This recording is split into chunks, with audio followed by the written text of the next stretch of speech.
નમસ્કાર મિત્રો, હું બકુલ પટેલ આપ સર્વેની યુટ્યુબ ચેનલ ભેંસ કી પાઠશાલામાં હાર્દિક સ્વાગત કરું છું। મિત્રો, આજે બહુ બધી રિક્વેસ્ટ આવેલી કે સાહેબ આજના પેપરનું સોલ્યુશન કરાવો। મારી તમને બધાને એક રિક્વેસ્ટ છે કે પેપરમાં કંઈ ચેન્જ હશે તો જ અમે વિડીયો બનાવશું। આજે તમારા બધાનું માન રાખી અને વિડીયો બનાવીએ છીએ અને તમારી સમક્ષ આવી પણ ગયા છીએ, પણ આવતીકાલથી જો કોઈ ચેન્જ હશે તો જ આપણે વિડીયો બનાવી અને મૂકવામાં આવશે। બાકી જે કંઈ જીકે અને કમ્પ્યુટરના જે કંઈ પ્રશ્નો અવેલેબલ હશે એ સીધા ટેલિગ્રામ ચેનલ ઉપર મૂકી દઈશું। તો એક રિક્વેસ્ટ તમને એ પણ કરું છું કે કારણ વિનાના વોટ્સએપ કે ફોન ન કરશો, જરૂર હોય તો જ ફોન કરો, જેથી કરી બધાને ન્યાય આપી શકાય। એટલા બધા અસંખ્ય ફોન અને વોટ્સએપ આવે છે કે બધાને ટાઈમે જવાબ આપવો મારાથી પોસિબલ થતો નથી, તો ખોટું ના લગાડશો। અને જે કંઈ પૂછાયેલું છે એની ચર્ચા આજે આપણે કરશું, પણ આવતીકાલથી જો પેટર્નમાં કોઈ ચેન્જ નહીં હોય તો વિડીયો નહીં આવે અને ચેન્જ હશે તો વિડીયો આવશે જ। તો ચલો ચાલુ કરીએ આજે પૂછાયેલા પ્રશ્નો। જે વસ્તુ ચેન્જ થઈ છે એટલી જ વસ્તુ આજે હું તમને કહીશ। ચલો તો લઈશું આજનો જીકે, રીઝનિંગ, મેથ્સ જે કંઈ છે બધું હું લેતો જઉં છું। મેથ્સ અને રીઝનિંગ ઓલમોસ્ટ આપણા ગઈકાલના વિડીયો જેવું જ છે, એટલે એને મેં બહુ વધારે ટચ નથી કરેલો। સિરીઝ અને બ્લડ રિલેશનના પ્રશ્નો હું સોલ્વ કરાવીશ, બાકી બધું એઝ ઇટ ઇઝ હતું।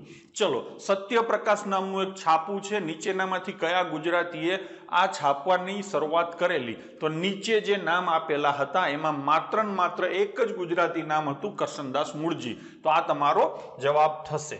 ચલો, રિવર્સ રેપો રેટ। હવે મેં તમને ઘણી વખત કીધેલું છે કે બેન્કિંગ અને ફાઇનાન્સ રિલેટેડ ટર્મિનોલોજીના જે શોર્ટ ફોર્મ્સ છે એ પાકા કરી લેવા। આપણી ટેલિગ્રામ ચેનલ ઉપર પણ એ મૂકેલા છે। દરેક પેપરમાં 2 ક્વેશ્ચન એના પૂછાય છે અને અત્યાર સુધી લગભગ બધા જ શોર્ટ ફોર્મ મેં જે પીડીએફ આપેલી છે એમાંથી જ પૂછાયેલા છે। તો ન કર્યા હોય અથવા તો હજી જેને એક્ઝામ બાકી છે એ બધા લોકો આ વસ્તુ કરી લેશે। અહીંયા રિવર્સ રેપો રેટ વિશેનો કોઈ પ્રશ્ન હતો। પ્રશ્ન કેવો હતો? તો કે નીચેનામાંથી કયા દરે દેશની મધ્યસ્થ બેંક વાણિજ્યિક બેંકો પાસેથી નાણાં ઉધારી પર લે છે? તો એ રેટને કયો રેટ કહેવાય? જે વ્યાજ દરે સેન્ટ્રલ બેંક અથવા મધ્યસ્થ બેંક એટલે કે જેને રિઝર્વ બેંક કહેવામાં આવે, એ રિઝર્વ બેંક બીજી જે કમર્શિયલ બેંકો પાસેથી લોન લે તો એમાં જે વ્યાજનો દર હોય એને કયા દરથી ઓળખવામાં આવે? હવે એનો જવાબ આવે છે રિવર્સ રેપો રેટ। પણ આપણને ખબર છે કે પેપર સેટર આવનારી એક્ઝામોમાં પણ આને લગતા જ પ્રશ્નો પૂછશે, તો હું અહીંયા રિઝર્વ બેંક રિલેટેડ જે 4 રેટ છે એનો બ્રીફમાં તમને આઈડિયા આપી દઉં। સૌથી પહેલા છે CRR, કેશ રિઝર્વ રેશિયો, નકદી સંરક્ષણ અનુપાત। કેશ રિઝર્વ રેશિયો શું છે મિત્રો? તો કે બેંક પાસે જેટલી ડિપોઝિટ આવે એના અમુક પર્સન્ટેજ એને રિઝર્વ બેંક પાસે ડિપોઝિટ પેટે મૂકવા પડે, એને કહેવાય કેશ રિઝર્વ રેશિયો। માની લો કે કોઈ બેંક પાસે 100 રૂપિયાની ગામમાંથી ડિપોઝિટ આવે છે, તો એને પેમેન્ટ ગમે ત્યારે આકસ્મિક કરવાનું થાય એ હેતુથી બેંકે આવેલી 100 રૂપિયાની ડિપોઝિટની બધી લોન ન આપતા અમુક રૂપિયા રિઝર્વ બેંક પાસે ડિપોઝિટ પેટે રાખવા પડે, જેને કહેવાય કેશ રિઝર્વ રેશિયો। મિત્રો, બેંકો જે કંઈ ડિપોઝિટ કેશ રિઝર્વ રેશિયો પેટે રિઝર્વ બેંક પાસે રાખે એના ઉપર રિઝર્વ બેંક એને કોઈ પણ જાતનું વ્યાજ આપતી નથી। મોટા ભાગે 4% આજુબાજુ હોય છે। અત્યારે આ બધા રેટ કેટલા ટકા છે એ તમને આરબીઆઈની સાઇટ ઉપરથી મળી જશે, જોઈ લેશો, એ પણ ક્વેશ્ચન એ પૂછી શકે છે। એના પછીનો ક્વેશ્ચન છે SLR, સ્ટેચ્યુટી લિક્વિડિટી રેશિયો। બેંક પાસે જે કંઈ ડિપોઝિટ આવે છે એ બધા પૈસાની બેંક લોન આપી દે અને માનો કે લોન ડિફોલ્ટ થાય તો બેંક ઉઠી જાય। તો આવું ન થાય એટલા માટે રિઝર્વ બેંકે બધી જ બેંકોને એવી ફરજ પાડેલી છે કે તમારી પાસે જે કંઈ ડિપોઝિટ આવે એમાંથી 4% જેવી ડિપોઝિટ સીધી મારી પાસે મૂકવાની, એટલે કે રિઝર્વ બેંક પાસે મૂકવાની, અને બીજા અમુક ટકા પૈસાનું ઇન્વેસ્ટમેન્ટ બેંકોએ એવી જગ્યાએ કરવાનું, એટલે કે ગવર્મેન્ટ પાસે મેઇનલી કરવાનું કે જેમાં રિસ્ક ફેક્ટર 0 હોય। એટલે કે કોઈ અમુક ટકાવારી લોનની ખોટી થાય તો પણ બેંકને વધારે તકલીફ ન પડે, તો એને કહેવાય સ્ટેચ્યુટી લિક્વિડિટી રેશિયો। પછીનો શબ્દ છે રેપો રેટ। હવે રેપો રેટ, બેંક રેટ, સૌથી પહેલા હું તમને બેંક રેટ સમજાવું. કોઈ પણ બેંકને પૈસાની જરૂર હોય અને રિઝર્વ બેંક એને કોઈ પણ જાતની સિક્યોરિટી વિના લોન આપે અને જે રેટ ઓફ ઇન્ટરેસ્ટ ચાર્જ કરે એને બેંક રેટ કહેવાય. રેપો રેટમાં પણ એવું જ છે. બેંકોને પૈસાની જરૂર હોય અને રિઝર્વ બેંક લોન આપે અને જે વ્યાજનો દર ચાર્જ કરે એને રેપો રેટ કહેવાય. પણ આ બંને વચ્ચે ફરક શું છે? બેંક રેટમાં બેંકો રિઝર્વ બેંક પાસેથી જે લોન લે એમાં એણે સામે કોઈ સિક્યોરિટી આપવાની ન હોય, એને કહેવાય બેંક રેટ. જો બેંક કોઈ સિક્યોરિટી આપીને રિઝર્વ બેંક પાસેથી લોન લે તો એને કહેવાય રેપો રેટ. ઘણી વખત મિત્રો બેંકને જરૂર પડતી હોય છે, રિઝર્વ બેંકને જરૂર પડતી હોય છે પૈસાની, તો એ પણ આ જે બધી બેંકો છે એની પાસેથી પણ પૈસા બોરો કરતી હોય છે, લોન લેતી હોય છે.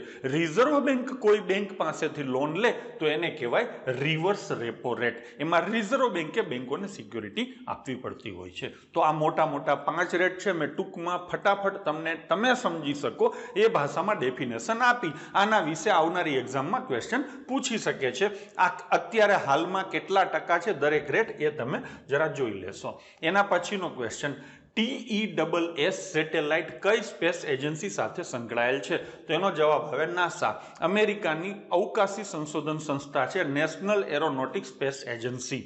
તો નાસા સાથે આ સેટેલાઇટ સંકળાયેલ છે. કયા સેલને વારંવાર ચાર્જ કરી શકાય? આપણે જે બેટરી હોય ને એના કયા સેલને વારંવાર ચાર્જ કરી શકાય? આના જવાબ વિશે હું ચોક્કસ નહોતો એટલે મેં જવાબ નથી આપેલો. આગળ, બલ્બમાં કયો વાયુ ભરવામાં આવે છે? તમને ખબર હશે કે બલ્બ છે એની અંદર એક વાયુ ભરવામાં આવે તો એ વાયુને કહેવાય આર્ગન. અક્રિય વાયુ છે તો એ આર્ગન વાયુ આપણા બલ્બમાં ભરવામાં આવે છે. જો બલ્બ વિશે આજે એને 2 ક્વેશ્ચનો પૂછેલા છે. એક તો આ આવી ગયો. આગળ એક ક્વેશ્ચન આવશે કે બલ્બમાં જે તાર હોય છે એ કયા ધાતુનો હોય છે? તો એનો જવાબ આવે છે ટંગસ્ટન. તો તમે જુઓ એ પેપર સેટર જે પ્રશ્નો પૂછે છે એની આજુબાજુના જ બીજા પ્રશ્નો પૂછે છે. એવું પણ જોવા મળ્યું છે કે આજે ઘણા બધા પ્રશ્નો ગઈકાલની એક્ઝામના રિપીટ થયા છે. મિત્રો, જીકેના પ્રશ્નો અત્યારે રિપીટ કરવાનો અથવા તો તમને સોલ્વ કરાવવા પાછળનો પર્પઝ એ જ છે કે આમાંથી કોઈ પણ ક્વેશ્ચન રિપીટ થાય અને તમે આ વિડીયો જોયેલો હોય તો તમે એનો જવાબ આપી શકો. મોટું એકાદ બે ક્વેશ્ચનો રિપીટ થતા હોય છે તો તમે વિડીયો જોશો તો એ ફાયદો થશે. જેણે લાઈક ન કર્યું હોય એ લાઈક અને શેર કરી દેશે. ચલો, હવે આજે એક સિરીઝ પૂછવામાં આવેલી જેનો પ્રકાર અત્યાર સુધી પૂછવામાં આવેલી સિરીઝ કરતા અલગ હતો, નવો પ્રકાર.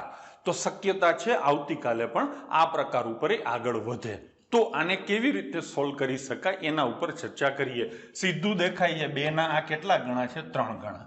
5 ના આ કેટલા ગણા છે? 3 ગણા. તો 14 ના 3 ગણા કેટલા આવશે? 42. તમારો જવાબ થશે 42. ભાઈ સમજાઈ ગયું? પહેલા 2 આંકડા, પછીના 2 આંકડા અને છેલ્લા 2 આંકડા, આ રીતના રિલેશનો એણે બનાવેલા છે. સીધો જવાબ આવશે 42.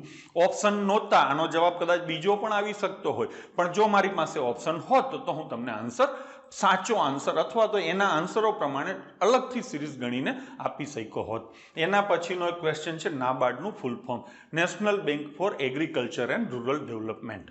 આ ક્વેશ્ચન અગાઉ DGPGમાં પણ પૂછેલો હતો. નાબાર્ડનું આખું નામ શું છે? હવે તમને એવું પણ પૂછી શકે કે નાબાર્ડનું હેડક્વાર્ટર ક્યાં છે, એના ચેરમેનનું નામ શું છે? તો જરા એ જોઈ લેજો. ફૂલ ફોર્મ આપણી PDFમાં હતું, national Bank for Agriculture and Rural development.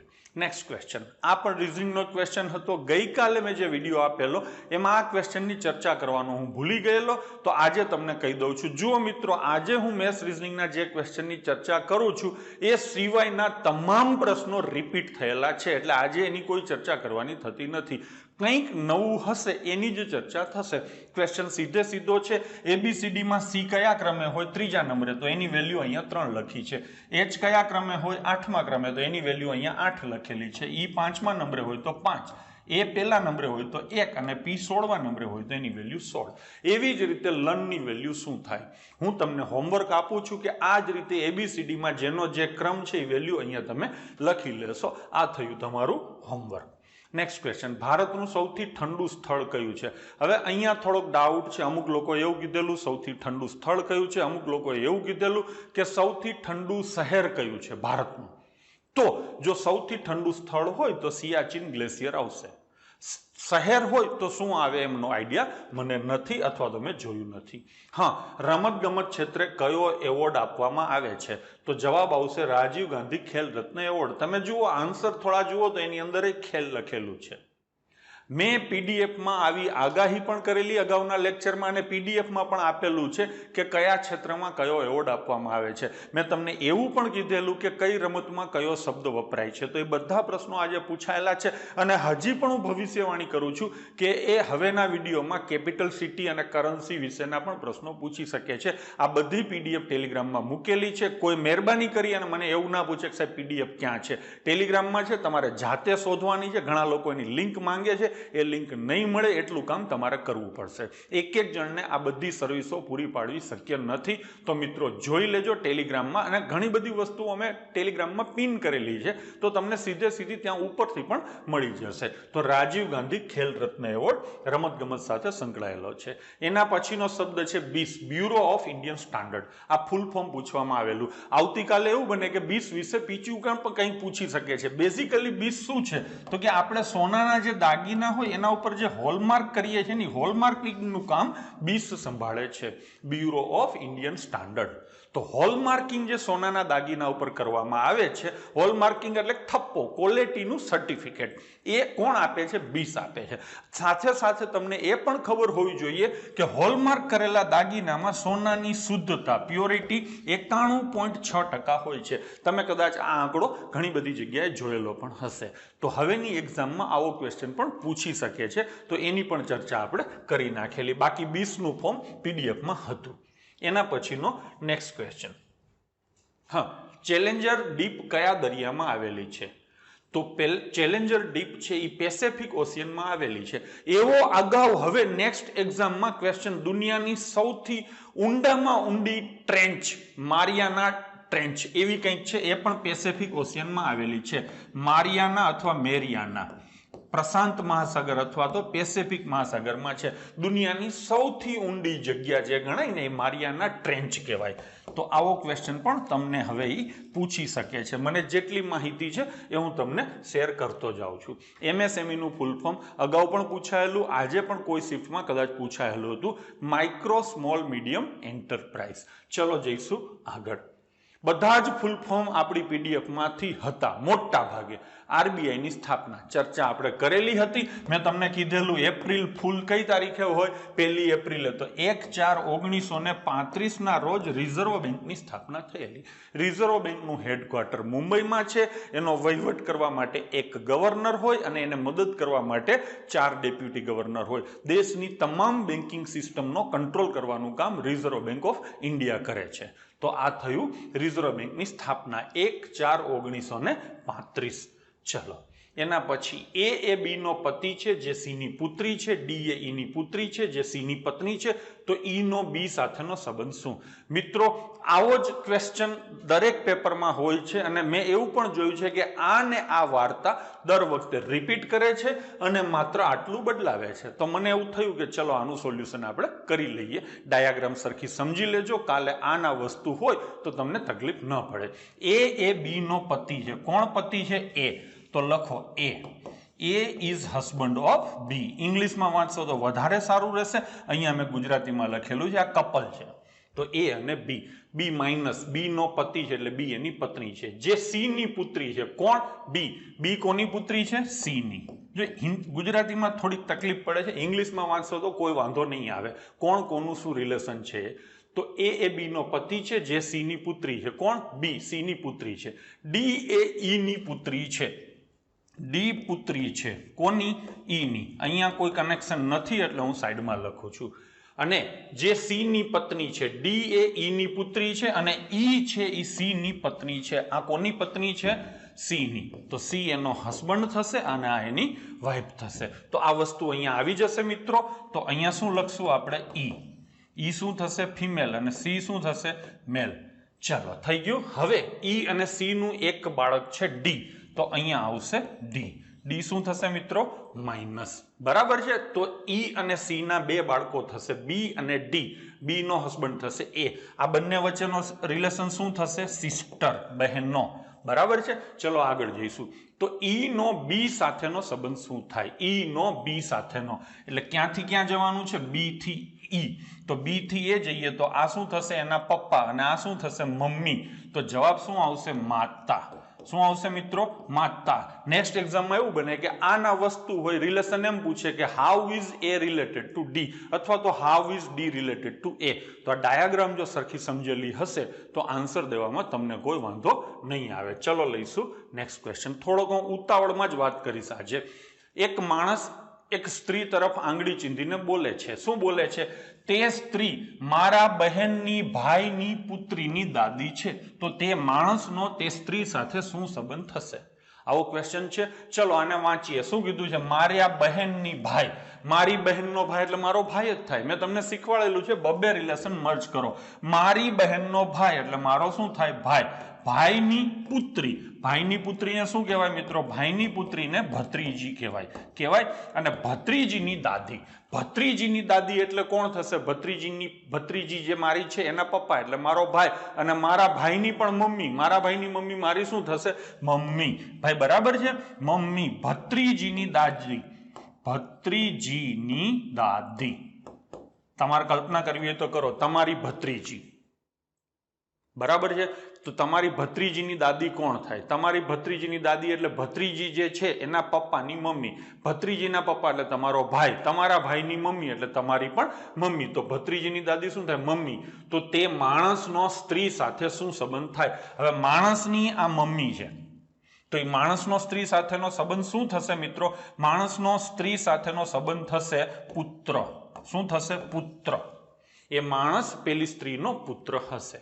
બરાબર છે? તો અહીંયા આન્સર આવશે પુત્ર. આ પણ ક્વેશ્ચન દર વખતે બદલાવે છે એટલા માટે મેં તમને સોલ્વ કરાવ્યો. ચલો BSF ના ડાયરેક્ટર જનરલ. BSF ના ડાયરેક્ટર જનરલ અત્યારે રાકેશ અસ્થાના છે જે ગુજરાતની IPS કેડરના છે. ચલો નેક્સ્ટ ક્વેશ્ચન લઈશું. હા, બીજી એક સિરીઝ હતી જે પણ નવો પ્રકાર હતો. તો આ પણ સેમ હતો. કેવી રીતે? પેલામાં 3 ગણું હતું. અહીંયા જુઓ 2 ના 4 ગણા એટલે 8 થશે. 4 ના 4 ગણા એટલે 16 થશે. એ જ રીતે 8 ના 4 ગણા કેટલા થશે મિત્રો? 32.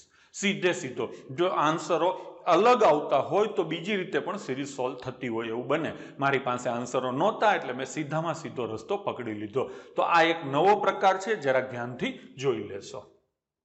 ઝીરો લાઇન ટેરિટરી ભારત અને કયા દેશ વચ્ચે છે? તો આન્સર આવશે બાંગ્લાદેશ. તમે જોઈ શકો છો કે છેલ્લી ઘણી બધી એક્ઝામ MGDGમાં આ પ્રકારના ક્વેશ્ચનો પૂછે છે. તો આવી જેટલી પણ ઇન્ટરનેશનલ બોર્ડરોના નામ આપેલા છે એ તમે જરા ગોખી લેશો. DRDO નું full form defence research and development organisation. આ ક્વેશ્ચન પણ રિપીટ થયેલો છે. ચલો, અને DRDO ના ડાયરેક્ટર અત્યારે વિષ્ણુચંદ્ર ઝા છે. આ પણ પૂછી શકે છે તો મેં તમને કહી દીધું. Next question. GDP gross domestic product, सकल घरेलू उत्पाद આખા દેશની અંદર કોઈ એક નાણાકીય વર્ષની અંદર થયેલા કુલ ઉત્પાદન અને કુલ સર્વિસ જે છે એનો જે આંકડો આવે એને કહેવાય જીડીપી. આખા દેશની જ્યોગ્રાફિકલ બાઉન્ડ્રીની અંદર કોઈ પણ ફોરેનર હોય પણ ઇન્ડિયન ટેરિટરીની અંદર એણે જે કંઈ પ્રોડક્શન કરેલું હોય એ જીડીપીમાં ગણાશે. આ થઈ જીડીપીની દેશી ભાષામાં ડેફિનેશન. ગ્રોસ ડોમેસ્ટિક પ્રોડક્ટ વિકાસનો આંક છે. પાછલા વર્ષની જોડે એની કમ્પેરિઝન કરવામાં આવે અને દેશમાં કેટલો વિકાસ થયો એ આનાથી નક્કી કરવામાં આવે છે. તમે ન્યૂઝપેપરમાં પણ અવારનવાર પડતા હશો. આવો જ બીજો એક શબ્દ છે જીએનપી, ગ્રોસ નેશનલ પ્રોડક્ટ. એનું ફૂલ ફોર્મ પણ તમને પૂછી શકે છે. ફરક શું છે? જીડીપીમાં જ્યોગ્રાફિકલ ડેટા હોય છે. આખા દેશની બાઉન્ડ્રીની અંદર કોઈ પણ ઇન્ડિયન અથવા ફોરેનરે કરેલું પ્રોડક્શન આમાં ગણાય.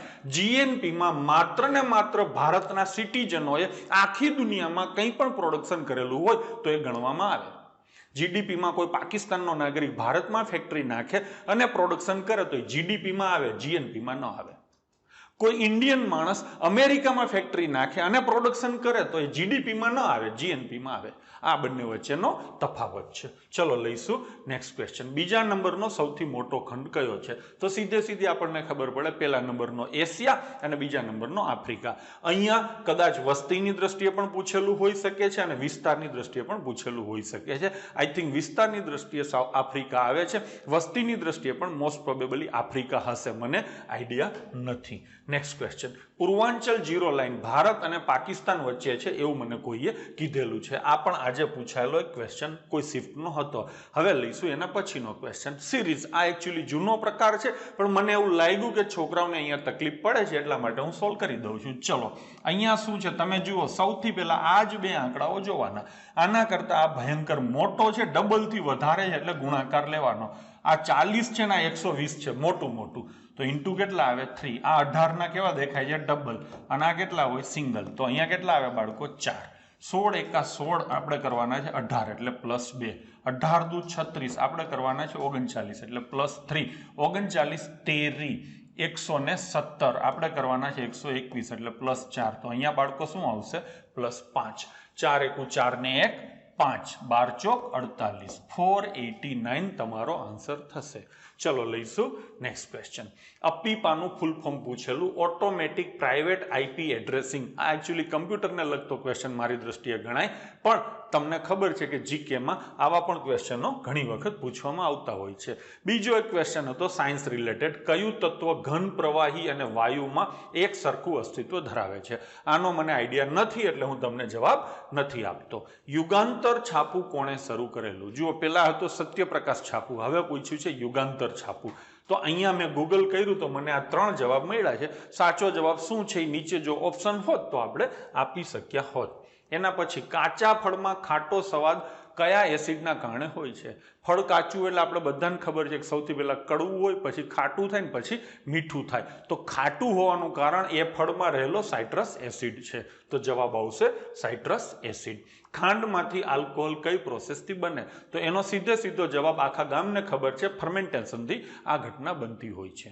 ચલો લઈશું નેક્સ્ટ ક્વેશ્ચન. જો હું ફટાફટ જ જાઉં છું, મારો સબ્જેક્ટ આવશે ને ઇકોનોમિક્સ, બેન્કિંગ, ત્યારે મને મજા આવે અને હું તમને કંઈક ને કંઈક એક્સ્ટ્રા ઇન્ફોર્મેશન પણ આપતો રહીશ. જો પાછો મારો શબ્દ આવ્યો, એનપીએ. એનપીએ નું આખું નામ પણ તમારે ગોખવું જોઈએ. Non performing asset. કેવી asset? Non performing asset. Bank જે લોન આપે ને એ બેંકની સંપત્તિ કહેવાય. શું કહેવાય?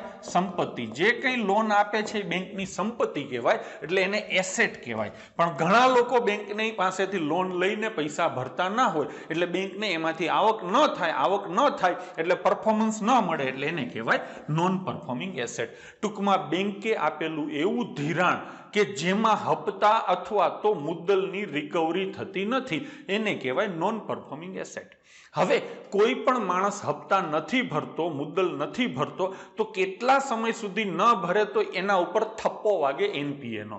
તો આરબીઆઈની ગાઈડલાઈન પ્રમાણે બેંકે આપેલી એવી કોઈ પણ લોન કે જેમાં 90 દિવસ સુધી હપ્તા અથવા મુદ્દલની રિકવરી નથી થતી, તો એવું ખાતું, લોનનું ખાતું બેંકની દ્રષ્ટિએ નોન પરફોર્મિંગ એસેટ એનપીએ જાહેર કરવામાં આવે. એનપીએની અલગ અલગ ઘણી બધી કેટેગરીઓ હોય છે, પણ એમાં તમારે પડવાની જરૂર નથી. સીધું યાદ રાખો, 90 દિવસ સુધી તમે હપ્તા ના ભરો એટલે તમારું ખાતું થઈ જાય એનપીએ, અને એના માટે બેંક પછી અલગથી રિકવરીના પ્રયાસો, લીગલ નોટિસ, જપ્તી, આ બધા પ્રયાસો બેંક ચાલુ કરતી હોય છે. દેડકો કેટલા સેન્ટીમીટર સુધી કૂદી શકે? એ તો દેડકાને જ ખબર હોય ને. ચલો, જવાબ ગૂગલ એવું કહે છે 330 સેન્ટીમીટર. 330 સેન્ટીમીટર એટલે ભયંકર કૂદકો કહેવાય. આટલું તો આપણે ના કૂદી શકીએ. ચલો, ગાયનું વૈજ્ઞાનિક નામ તમે જોઈ લેજો. માણસનું વૈજ્ઞાનિક નામ છે હોમો સેપિયન્સ સેપિયન્સ, એ મને ખબર છે. આરબીઆઈનું નાણાકીય વર્ષ, આની પણ મિત્રો આપણે ચર્ચા થયેલી છે. અને હમણાં થોડી વાર પહેલા પણ મેં તમને કીધેલું કે રિઝર્વ બેંકની સ્થાપના 1/4/1935 થી થઈ. તો રિઝર્વ બેંક જ બધું ફાઇનાન્શિયલી કંટ્રોલ કરે છે. તો રિઝર્વ બેંકની સ્થાપના થઈ એટલે ત્યારથી નાણાકીય વર્ષ ચાલુ થઈ ગયું 1/4 થી. 1/4 એટલે કે 1 એપ્રિલથી આપણું ફાઇનાન્શિયલ યર સ્ટાર્ટ થાય અને 31 માર્ચના રોજ ફાઇનાન્શિયલ યર ખતમ થાય. તમને કદાચ મિત્રો ખબર ના હોય તો હમણાં આ ફાઇનાન્શિયલ યર ચેન્જ કરવા માટેની મુવમેન્ટો પણ ઉપડેલી છે. સરકારે આના માટે એક આચાર્ય કમિટીની પણ રચના કરેલી છે, અને આચાર્ય કમિટીએ પોતાની રિકમેન્ડેશનો પણ ભારત સરકારને આપી દીધેલી છે ફાઇનાન્શિયલ યર ચેન્જ કરવાની. દુનિયામાં લગભગ મોટા ભાગના દેશમાં ફાઇનાન્શિયલ યર 1 જાન્યુઆરીથી ચાલુ થાય અને 31 ડિસેમ્બરે પૂરું થતું હોય છે. આપણા જેવા અમુક દેશોમાં જ ફાઇનાન્શિયલ યર આ રીતે વચ્ચેથી ચાલુ થાય અને વચ્ચેથી પૂરું ઊભું થતું હોય છે. જો આ રીતે ફાઇનાન્શિયલ યર કરવામાં આવે તો શું ફાયદાઓ અને શું નુકસાન થાય એની ચર્ચા આપણે ક્યારેક ફરીથી કરશું. અત્યારે તમે આટલું યાદ રાખી લો, 1/4 એટલે કે 1 એપ્રિલથી 31 માર્ચ ફાઇનાન્શિયલ યર ચેન્જ કરવા માટે જે કમિટીની રચના કરવામાં આવેલી છે એ કમિટીનું નામ છે આચાર્ય કમિટી. ચલો લઈશું નેક્સ્ટ ક્વેશ્ચન. રેડ શબ્દ કઈ રમતમાં હોય છે? રેડ કરવી, એમ ઇન્કમટેક્સ રેડ કરે ને એવી રેડ શેમાં હોય? તો કે કબડ્ડીમાં હોય. આપણે કીધેલું કે શબ્દો કઈ રમતમાં વપરાય છે એને જરા ધ્યાનથી વાંચી લેવા, તો બીજા પણ આવા શબ્દો તમે પાકા કરી લેશો. ચલો, આરબીઆઈ કયો રેટ બહાર ન પાડે? મેં હમણાં જ તમને કીધેલું કે રેપો રેટ કોણ નક્કી કરે? Reserve bank. રિઝર્વ બેંક કોઈ પણ બેંકને સિક્યોરિટી સામે લોન આપે અને જે વ્યાજ દર લે એને કહેવાય રેપો રેટ. એ નક્કી કોણ કરે? Reserve bank. એવી જ રીતે રિવર્સ રેપો રેટ પણ જ્યારે બેંકો લોન લે રિઝર્વ બેંક બેંકો પાસેથી લોન લે સિક્યોરિટી સામે, તો એને રિવર્સ રેપો રેટ કહેવાય. આ પણ રિઝર્વ બેંક જ નક્કી કરે. SLR સ્ટેચ્યુટરી લિક્વિડિટી રેશિયો હમણાં જ મેં ચર્ચા કરેલી, આરબીઆઈ નક્કી કરે. કેશ રિઝર્વ રેશિયો આરબીઆઈ નક્કી કરે. બેંક રેટ પણ આરબીઆઈ નક્કી કરે. જ્યારે ઇન્કમ ટેક્સનો જે રેટ છે એ રિઝર્વ બેંક નક્કી ના કરી શકે. એ કોણ નક્કી કરે? ભારત સરકાર. તમે બજેટમાં પણ વાંચતા હશો કે ઇન્કમ ટેક્સના સ્લેબ બદલાયા, એટલે કે કેટલાય આવક ઉપર કેટલા ટકા ટેક્સ લાગશે એ નક્કી કોણ કરે? ભારત સરકાર. ચલો જઈશું આગળ. પોલીસ વાહનની ગતિ માપવા કયા વૈજ્ઞાનિક નિયમનો ઉપયોગ કરે છે? આપણને ખબર હશે કે ઘણી બધી જગ્યાએ પાટિયા મારેલા હોય, સ્પીડ લિમિટ 60, સ્પીડ લિમિટ 80. તો પોલીસ ખાતાની એક વાહન ઊભું હોય, એમાં એક મશીન હોય છે અને દૂરથી આવતા કોઈ પણ વાહનની સ્પીડ કેટલી છે એ મશીનમાં નોટ થતી હોય છે. તો આ નક્કી કરવા માટે ભૌતિક શાસ્ત્રનો કયો નિયમ યુઝ કરવામાં આવે છે એવો કંઈક પ્રશ્ન હતો. ઓપ્શન કંઈક આવા મને મળેલા છે. સાચો જવાબ શું આવે એ તમારે જોવાનો થશે. પૃથ્વીનો જોડિયો ગ્રહ કયો છે? પૃથ્વીની જોડાજોડ કોણ છે? બુધ. તો પૃથ્વીનો જોડિયો ગ્રહ બુધ. આવો પણ ક્વેશ્ચન હતો. ચલો ફરીથી કોઈ એક શિફ્ટમાં પૂછાયેલો ક્વેશ્ચન. એ માતા છે, બી સી તેના બાળકો છે. તો આ હું એટલા માટે કરાવું છું કે અહીંયા છોકરાઓને તકલીફ પડે છે, વાર લાગે છે. તો હું અહીંયા સોલ્વ કરાવેલું હોય અને આના વસ્તુ પૂછાય અને તમે જોયેલું હોય તો ઇઝીલી તમે આનો આન્સર આપી શકો. મિત્રો હવે વાત એક માર્ક ઉપર આવીને ઊભી છે. ઈગોનો પ્રશ્ન છે, તો આપણે આને પણ સરખી રીતે કરવું જોઈશે. ચલો લઈશું. એ માતા છે કોની? બી અને સી તેના બાળકો છે. એટલે આ મમ્મી છે અને બી અને સી તેના શું છે? બાળકો છે. મેલ ફિમેલ ખબર નથી. સી ના લગ્ન ડી સાથે થયા છે. સી ના લગ્ન કોની જોડે થયા છે? ડી જોડે. એટલે આ કપલ થશે. જે એફ ના પિતા છે કોણ? ડી. ડી પિતા છે એટલે કે આ મેલ છે તો આ ફિમેલ હોય અને આનું બાળકનું નામ શું થશે? બાળકો એફ. એફ ના પિતા છે. ઈ એ એફ ના દાદા છે. એફ ના દાદા.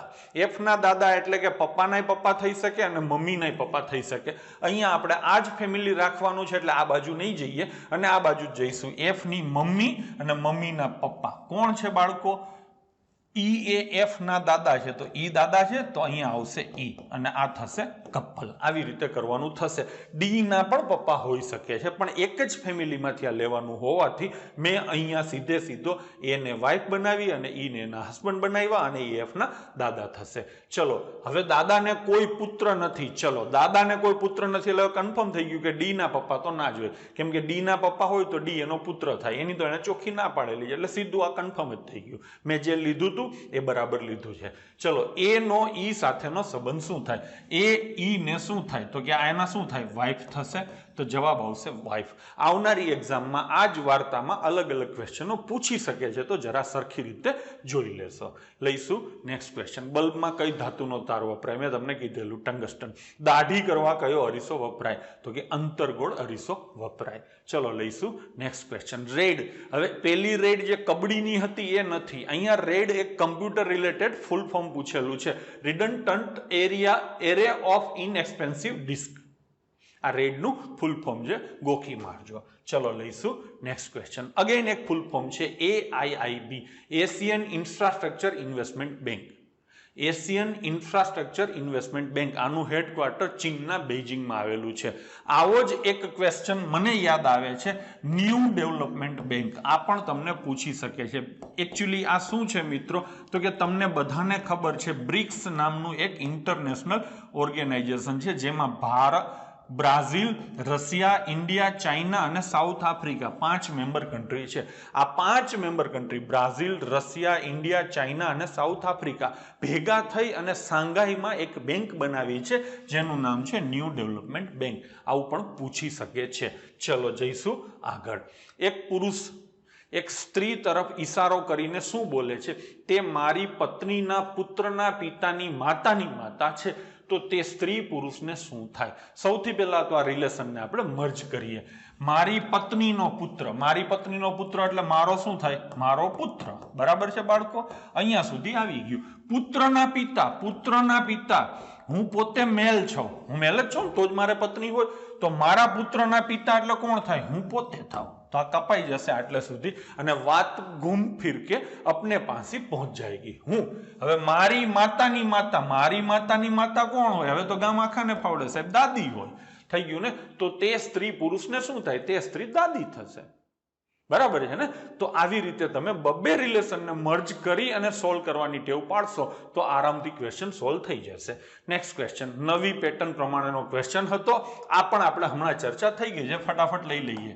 આના 3 ગણા છે, આના પણ 3 ગણા છે. તો આના 3 ગણા કેટલા થશે બાળકો? 15. તો સીધો જવાબ આવશે 15. 1 ના 3 ગણા 3, 2 ના 3 ગણા 6, એ જ રીતે 5 ના 3 ગણા 15 થશે. ફૂલ ફોર્મ આપણે અગાઉ પણ પૂછાયેલું છે, BPO બિઝનેસ પ્રોસેસ આઉટસોર્સિંગ. અને પાયકા વિદ્રોહ જે ગઈકાલે ફર્સ્ટ શિફ્ટમાં પૂછાયેલો એ જ ક્વેશ્ચન આજે કોઈ શિફ્ટમાં પૂછાયેલો છે. મેં કીધેલું ને કે પ્રશ્નો રિપીટ થાય છે. તો આજે આપણે જે પ્રશ્નોની ચર્ચા કરી છે એ પ્રશ્નો પણ આવનારા કોઈને કોઈ દિવસોમાં પૂછાઈ શકે છે. ચલો લઈશું નેક્સ્ટ ક્વેશ્ચન. બાંગ્લાદેશનો સ્વતંત્રતા દિવસ. ભારતનો એક પડોશી દેશ કે જેનો સ્વતંત્રતા દિવસ 26 માર્ચ છે એ દેશનું નામ કયું? આઈ થિંક આવો ક્વેશ્ચન હતો અથવા તો સીધું પૂછ્યું હશે કે બાંગ્લાદેશનો સ્વતંત્રતા દિવસ કયો? તો મને જ્યાં સુધી માહિતી છે ત્યાં સુધી 26 માર્ચ જવાબ આવશે. હા, અગેન ફૂલ ફોર્મ આવ્યા. IMPS immediate mobile payment service. IMPS નું ફૂલ ફોર્મ છે મોબાઈલથી ફટાફટ પૈસા ટ્રાન્સફર કરવા હોય તો પેલા આ સિસ્ટમ બહુ વપરાતી હતી. આજકાલ UPI આવવાથી આ સિસ્ટમ લગભગ મૃતપાય હાલતમાં છે. IMPS immediate mobile payment service. એવો ને એવો એક બીજો ફૂલ ફોર્મ પણ આજે કોઈ શિફ્ટમાં પૂછવામાં આવેલો, FII. ગઈકાલે FDI હતું, ફોરેન ડાયરેક્ટ ઇન્વેસ્ટમેન્ટ. આજે છે FII, foreign institutional investor. Institutional investor FII નું ફૂલ ફોર્મ છે. મિત્રો એવો ને એવો ક્વેશ્ચન હવેની એક્ઝામમાં પૂછી શકે એવો UPI, યુનિફાઈડ પેમેન્ટ ઇન્ટરફેસ. આ પણ ફૂલ ફોર્મ તમને પૂછાઈ શકે છે. તો મેં અહીંયા એને પણ કવર કરેલું છે. રમતગમતના જે સારા કોચ હોય એને કયો એવોર્ડ આપવામાં આવે? આપણને ખબર છે કે દ્રોણાચાર્ય અર્જુનના અને પાંડવો અને કૌરવોના ગુરુ હતા. તો એના નામ સાથે એવોર્ડ સંકળાયેલો છે, દ્રોણાચાર્ય એવોર્ડ. કોચને આપવામાં આવે છે. પાલ્કની સામુદ્રધુની. તો આ ક્વેશ્ચન તો ઓલરેડી ગઈકાલના પેપરમાં હતો, આજે પણ પૂછેલો છે. કયા બે દેશ વચ્ચે છે? શ્રીલંકા અને ભારત. તો આ પણ ક્વેશ્ચન રિપીટ થયેલો. દિલ્હીની પ્રથમ મહિલા CM. દિલ્હીની પ્રથમ મહિલા CM મિત્રો સુષ્મા સ્વરાજ હતા, જે ટૂંકા ગાળા માટે CM થયેલા અને પછી શીલા દીક્ષિત CM હતા. તો દિલ્હીની પ્રથમ મહિલા CMમાં સુષ્મા સ્વરાજનું નામ આવશે. ચલો મિત્રો, તો આજે મેં જેટલા મારી પાસે ક્વેશ્ચનનું ભંડોળ હતું એ બધા પ્રશ્નો તમને સોલ્વ કરાવ્યા. અહીંયા મેથેમેટિક્સમાં થોડો ઘણો ચેન્જ હતો એ મેં સોલ્વ કરાવ્યું. રિઝનિંગમાં બ્લડ રિલેશનના જ ક્વેશ્ચનો કરાવેલા છે, બીજું કંઈ નથી કરાવેલું. એનો સીધો મતલબ છે કે બધું ડિટ્ટો એ ડિટ્ટો આપણે જે ગઈકાલના 17 તારીખના વિડીયોમાં સમજાવેલું એ જ વસ્તુ છે. જ્યાં મેં એમ કીધેલું છે કે +1 કરવો ત્યાં +1 કરવો, જ્યાં મેં એમ કીધેલું છે કે 5મો દિવસ લેવો તો 5મો દિવસ જ પૂછેલો છે. ટૂંકમાં એકદમ કોપી કરેલું છે. તો જે મિત્રો ચેનલમાં હજી નવા જોડાયા હોય એને હું વિનંતી કરીશ કે 17 તારીખનો આપણો મેથ્સ રીઝનિંગનો અને કમ્પ્યુટરનો 2 વિડીયો અમે ગઈકાલે મૂકેલા, બંને વિડીયો પૂરેપૂરા આખા ધ્યાનથી જોઈ લેવા. તો અહીંયા મેં તમને વાત કરી મેથ્સ રીઝનિંગ અને જીકેની. હવે બાકી તમને જેનો ઇંતજાર છે કમ્પ્યુટરનો, તો એના વિશેની વાત તમને વિશાલ સર આ જ લેક્ચરમાં કન્ટિન્યુએશનમાં કરશે. હજી એક વિનંતી કરું છું મિત્રો કે જો હવે કંઈ ચેન્જ થશે તો જ વિડીયો આવશે, અધરવાઇઝ માત્ર પૂછાયેલા પ્રશ્નો ટેલિગ્રામ ચેનલમાં શેર કરશું. કોઈએ એના વિશે કારણ વગરની ઇન્ક્વાયરી કે ફોન કરવા નહીં, જેનાથી તમારી અને મારી વચ્ચે જેને જેન્યુઅનલી રિક્વાયરમેન્ટ છે એને આપણે હેલ્પ કરી શકીએ. તો મિત્રો મળીએ. તમારી એક્ઝામ્સ આવનારા દિવસોમાં જે લોકોની એક્ઝામ બાકી છે ખૂબ સરસ રીતે જાય એવી ભગવાન પાસે પ્રાર્થના. હવે હું વિશાલ સરને કમ્પ્યુટર વિશે તમને આજે પૂછાયેલા પ્રશ્નોનું સમાધાન કરાવવાનું કહીશ. મિત્રો, ગણિત અને રિઝનિંગ તથા જનરલ નોલેજના જે પ્રશ્નો પૂછેલા હતા એની ચર્ચા તમે જોઈ. આપણે આગળ જઈએ કોમ્પ્યુટરના વિષય ઉપર. બીજી આડી ચર્ચા નથી કરવી, વિડીયોને ખોટો લાંબો નથી કરવો. સીધો જે પૂછાયેલા પ્રશ્નો હતો એની અને એની આસપાસના ટોપિકની ચર્ચાની શરૂઆત કરીએ. આજે મિત્રો કોઈ એક શિફ્ટમાં આવો પ્રશ્ન પૂછાયેલો હતો, કંટ્રોલ એ શોર્ટકટ કી. ગઈકાલના વિડીયોમાં મેં તમને ક્લિયર ઇન્સ્ટ્રક્શન આપેલી હતી કે જેટલી પણ શોર્ટકટ્સ કી અમે તમને આપેલી છે એ બધી શોર્ટકટ્સ કી યાદ કરો. બે ત્રણ શોર્ટકટ કી લગભગ પૂછતા હોય છે. એમાંનો જ એક પ્રશ્ન આજે પણ પૂછાયો છે. કંટ્રોલ એ શોર્ટકટ કી લગભગ તમને બધાને ખબર જ છે. આનો ઉપયોગ થાય જેટલું પણ કન્ટેન્ટ હોય એને એક સાથે સિલેક્ટ કરવા માટે, જેને ટેકનિકલ વર્ડમાં કહેવાય સિલેક્ટ ઓલ. સિલેક્ટ ઓલ માટે મિત્રો કંટ્રોલ એનો ઉપયોગ થાય. પછી એક મેમરી રિલેટેડ પ્રશ્ન હતો કે DRAM અને SRAM આ બેમાંથી એકનો કોઈ પ્રશ્ન હતો, અથવા તો બંને પ્રશ્નો અલગ અલગ શિફ્ટમાં પૂછેલા હતા કે એના માટે નીચે અમુક વિધાનો આપેલા હોય, એ વિધાનમાંથી કયું વિધાન સાચું છે અથવા તો કયું વિધાન ખોટું છે. ફોન ઉપર કોઈક સ્ટુડન્ટ સાથે વાત થઈ એટલે મને એના શબ્દોમાં હું તમને કહું ને તો આ એની જે લાક્ષણિકતાઓ હોય એના રિલેટેડ પ્રશ્ન હતો કે કઈ મેમરીને રિફ્રેશ કરવાની જરૂર પડે, કઈ મેમરીને ના પડે, કઈ મેમરી મોંઘી છે, કઈ મેમરી સસ્તી છે, કઈ મેમરી સ્પીડમાં કામ કરે છે, કઈ મેમરી ધીમે કામ કરે છે. આ બધી જ ચર્ચા મિત્રો આપણે આપણા ફંડામેન્ટલનો જે વિડીયો છે એની અંદર કરેલી છે. એકવાર એ વિડીયોને ફરી જોઈ લેજો, એમાંથી તમને આની બધી જ ડિટેલ મળી જશે. મેમરી રિલેટેડ ઘણું બધું મેં એમાં તમને સમજાવેલું છે, એમાંનો જ આ પ્રશ્ન હતો. ઉપરથી તમને કહું મિત્રો, SRAM અને DRAMનો શું તફાવત હોય છે. જનરલી SRAM છે ને એ પ્રમાણમાં ફાસ્ટ હોય, કોસ્ટ વાઇઝ મોંઘી હોય, એની કેપેસિટી નાની હોય. એની સામે DRAM જુઓ તમે તો DRAM છે ને એ સ્પીડમાં SRAM કરતાં ધીમી ચાલતી હોય, પ્રમાણમાં સસ્તી હોય અને લાર્જ વોલ્યુમની અંદર તમે એનો ઉપયોગ કરી શકો. જે ડાયનેમિક રેમ છે DRAM, dynamic random access memory, એ આપણી કોમ્પ્યુટરની જે પ્રાથમિક મેમરી હોય છે એને તમે DRAM કહી શકો. જે કેશ મેમરી છે એને મિત્રો SRAM કહી શકો. એ વિડીયોમાં મેં કીધું હતું કે SRAMમાં કેશ મેમરી તમે કવર કરી શકો. પ્રમાણમાં ખૂબ નાની સાઇઝમાં હોય છે પણ એની સ્પીડ ખૂબ સારી હોય છે અને બહુ કોસ્ટલી હોય છે. તો જનરલી આના રિલેટેડ પ્રશ્ન હતો અને એના જ ઓપ્શનમાંથી તમારે સાચો કે ખોટો ડિસાઇડ કરવાનો હતો. ચલો આગળ વધીએ. પછી એક હિસ્ટ્રી રિલેટેડ પ્રશ્ન હતો કે કઈ પેઢીમાં વેક્યુમ ટ્યુબ વપરાતી હતી. તો એનો જવાબ પ્રથમ પેઢી આવે. કોમ્પ્યુટરની હિસ્ટ્રી તમને બધાને મેં વાંચવાની કીધી જ હતી. આના રિલેટેડ હિસ્ટ્રી રિલેટેડ દરેક શિફ્ટની અંદર લગભગ 2 પ્રશ્નો પૂછેલા છે. આગળ આવશે એમ ચર્ચા કરતા જઈશું. પછી આવે છે ટેલનેટનો પોર્ટ નંબર. મિત્રો આ વસ્તુ પણ મેં તમને મટીરિયલમાં આપેલી છે કે દરેક પ્રોટોકોલ જે છે, ટ્રાન્સમિશન પ્રોટોકોલ છે, એ બધાના પોર્ટ નંબર અને એનું કામ શું છે એ બધું મેં તમને એમાં આપેલું છે. અહીંયા આનો જવાબ આવશે મિત્રો પોર્ટ નંબર 23. ટેલનેટનો પોર્ટ નંબર આવશે 23. 23 નંબરનો પોર્ટ વાપરે છે.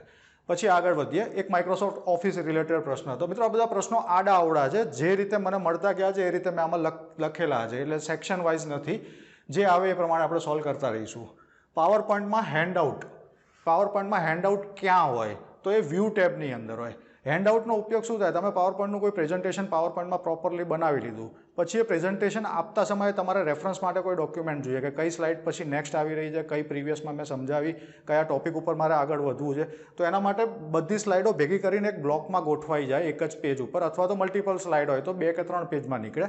તો એ જે ફોર્મેટ તૈયાર થાય મિત્રો એ હેન્ડઆઉટ હોય. એ હેન્ડઆઉટની તમે પ્રિન્ટ કાઢીને રેફરન્સ તરીકે તમારી સાથે રાખી શકો. પાવર પોઈન્ટમાં હેન્ડઆઉટનો આ ઉપયોગ થતો હોય છે. પછી સાયબર એટેકનો એક પ્રશ્ન હતો. આ બી કદાચ ક્રિપ્ટોગ્રાફી રિલેટેડ જે આપણે ચર્ચા કરી હતી એનો જ પ્રશ્ન હતો. શું પ્રશ્ન હતો એ કોઈ વિદ્યાર્થીને યાદ નહોતો, પણ આ એક ટોપિકમાંથી પ્રશ્ન પૂછેલો હતો. પછી જે મિત્રો OSI મોડેલમાં કયું લેયર નીચેનું કામ કરે છે? OSI લેયરમાં કયું લેયર નીચેનું કામ કરે છે? કયું કામ કરે છે આપણે વાંચીએ. To move packet from source to destination. તમારું જે ડેટા પેકેટ હોય એને સોર્સથી ડેસ્ટિનેશન સુધી લઈ જવા માટે કયું લેયર ઉપયોગી છે, એ કામ કયા લેયરનું છે? તમને બધાને ખબર જ છે કે નેટવર્ક લેયર એની અંદર આવે.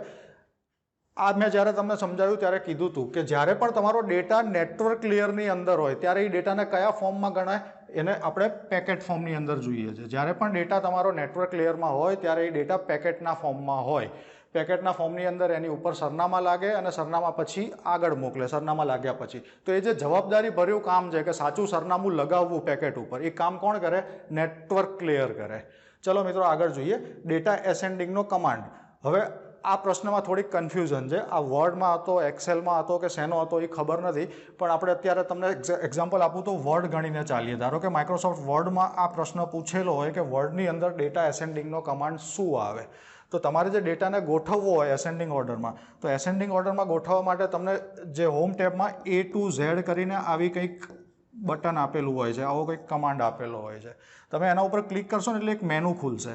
એ મેનુની અંદર તમને અહીંયા પૂછેલું હશે કે કયું કન્ટેન્ટ છે તમારું. નંબર હોય તો નંબર સિલેક્ટ કરી શકો, પેરેગ્રાફ હોય તો પેરેગ્રાફ કન્ટેન્ટ પૂછ્યું હશે, પેરેગ્રાફ હોય તો પેરેગ્રાફ કરી શકો, સેક્શન વાઇઝ તમારે એસેન્ડિંગ કરવું હોય તો સેક્શન સિલેક્ટ કરી શકો. પછી એની બાજુમાં સબ મેનુ હોય છે. તમે પેરેગ્રાફ સિલેક્ટ કરી લીધો, હવે પેરેગ્રાફની અંદર કયા ટાઈપના કન્ટેન્ટથી તમારે એરેન્જ કરવું છે, તો અહીંયા તમને ટેક્સ્ટ મળશે, અહીંયા તમને નંબર મળશે, આ ટાઈપના પેરામીટર્સ અહીંયા મળતા હોય છે. તમારે જે પણ પ્રશ્નને અનુરૂપ હોય એ સિલેક્ટ કરવાનો અને પછી એસેન્ડિંગનું કમાન્ડ આપીને ઓકે આપો એટલે તમારો ડેટા એસેન્ડિંગ ઓર્ડરમાં ગોઠવાઈ જાય. આ વાત હતી માઇક્રોસોફ્ટ વર્ડની. એક્સેલમાં પણ કંઈક આવી જ રીતના કામ થાય છે, તો બંને માટે આ મેથડ લાગુ પડે. ચલો આગળ વધીએ. પછી એક પ્રશ્ન હતો કંટ્રોલ શિફ્ટ અને ફંક્શન કી રિલેટેડ. એમાં અલગ અલગ 4 ઓપ્શન આપેલા હતા, એમાંથી કોઈ એક ખોટું હતું કે જે શોર્ટકટ કી આપેલી હોય એ શું કામ કરે, એક ખોટી પેર આપેલી હતી, તો એવી કોઈ એક પેર યાદ કરવાની હતી. ફરી પાછું શોર્ટકટ આવી, ફરી પાછું તમને ભાર દઈને કહું છું કે શોર્ટકટ બધા યાદ કરી લેજો. પછી એક પ્રશ્ન હતો TCBનું ફૂલ ફોર્મ, આ કદાચ છેલ્લી બેચમાં પૂછેલો હતો. TCBનું full form, TCBનું full form TCP/IP પ્રોટોકોલના સંદર્ભે એ લોકોએ પૂછ્યું હતું. તો અહીંયા TCP/IPના સંદર્ભમાં TCBનું ફૂલ ફોર્મ જોઈએ તો ટ્રાન્સમિશન કંટ્રોલ બ્લોક આવે. એના બદલે TCP હોત તો ટ્રાન્સફર કંટ્રોલ પ્રોટોકોલ આવે. તો આ હતું TCBનું ફૂલ ફોર્મ. પછી એક પ્રશ્ન હતો ફક્ત કન્ટેન્ટ પેસ્ટ કરવા માટે કયો કમાન્ડ વપરાય. આ બધા મેમરી બેઝ પ્રશ્નો છે, કદાચ ભૂલચૂક હોઈ શકે છે આ પ્રશ્નોમાં, પણ મને જ્યાં સુધી સમજાયા છે પ્રશ્નો હું એ રીતે તમને બ્રીફ કરી રહ્યો છું. ફક્ત કન્ટેન્ટ પેસ્ટ કરવા માટે કયો કમાન્ડ વપરાય. ધારો કે કોઈ માઇક્રોસોફ્ટ વર્ડમાં તમે એક વર્ડ ટાઈપ કર્યો, એ ટાઈપ કર્યા પછી એને બોલ્ડ, ઇટાલિક, અંડરલાઇન એ બધી ઇફેક્ટ આપી. ઇફેક્ટ આપ્યા પછી તમારે એ જ વર્ડને બીજી કોઈ જગ્યાએ પેસ્ટ કરવો છે, તો તમે શું કરશો, ત્યાંથી સિલેક્ટ કરશો, એને કોપી કરશો અને બીજી જગ્યાએ જઈને પેસ્ટ આપશો. કોપી કરવા માટે Ctrl+C, પેસ્ટ કરવા માટે Ctrl+V. હવે અહીંયા શું પૂછે છે, એને કોપી તો કરવો છે, પણ એ જે તમે ઇફેક્ટ્સ આપી હતી ને એ નથી કરવું. એને ખાલી કન્ટેન્ટ, એ ઇફેક્ટની પાછળ સંતાયેલું જે કન્ટેન્ટ છે, ધારો કે તમે આવો કંઈક વર્ડ લખ્યો ABC, એને તમે બોલ્ડ કર્યો, એને તમે ઇટાલિક કર્યો અને એને તમને અંડરલાઇન કર્યો. હવે આ જે તૈયાર થયેલો વર્ડ છે એને કોપી કર્યો, બીજી જગ્યાએ પેસ્ટ કરવો છે, ખાલી વર્ડ, આ ઇફેક્ટ એની અંદર ના આવવી જોઈએ. તો નોર્મલ Ctrl+V કે પેસ્ટ કરશો તો શું થશે, જે ઇફેક્ટ સાથેનું કન્ટેન્ટ છે એ પેસ્ટ થશે, પણ એને ખાલી શું માગ્યું છે, તમારી પાસે કન્ટેન્ટ જ જોઈએ છે. તો કન્ટેન્ટ પેસ્ટ કરવા માટે માઇક્રોસોફ્ટ વર્ડમાં પેસ્ટ સ્પેશિયલ મેનુ એક આપેલું છે. પેસ્ટ સ્પેશિયલના સબ મેનુની અંદર આ એક ઓપ્શન તમને જોવા મળશે, અનફોર્મેટેડ ટેક્સ્ટ. અનફોર્મેટેડ ટેક્સ્ટ એટલે શું, આ બધી ઇફેક્ટ વગર, જે ફોર્મેટ થયા વગરનું ટેક્સ્ટ છે એટલું જ ત્યાં તમને પેસ્ટ કરીને આપશે. તો આ એક પ્રશ્ન પણ ખૂબ ઇમ્પોર્ટન્ટ અને ખૂબ સારો પ્રશ્ન કહેવાય માઇક્રોસોફ્ટ વર્ડનો. પછી એક બીજો હિસ્ટ્રી રિલેટેડ વર્ગ હતો, પ્રશ્ન હતો ENIAC. ENIAC કઈ પેઢી સાથે સંકળાયેલું છે, તો પ્રથમ પેઢી આવે. ENIAC હિસ્ટ્રી રિલેટેડ પ્રશ્ન હતો. ચલો આગળ વધીએ. પછી 2 વિધાન આપેલા હતા, કંઈક એક સાચું એક ખોટું, 2 સાચા 2 ખોટા, અથવા પહેલું સાચું ને બીજું ખોટું, એવું કંઈક ઓપ્શનમાં હતું. પહેલું કંઈક સોકેટ રિલેટેડ વિધાન હતું, થોડું કોમ્પ્લિકેટેડ સ્ટેટમેન્ટ હતું, સ્ટુડન્ટને યાદ નહોતું. બીજું સ્ટેટમેન્ટ એ હતું આપણા કામનું જ, એટલે મને યાદ હતું તો લખી લીધું છે, કર્નલ એ હાર્ડવેર અને એપ્લિકેશન વચ્ચે બ્રિજનું કામ કરે છે. શું આ વાક્ય સાચું છે? હા, સાચું છે.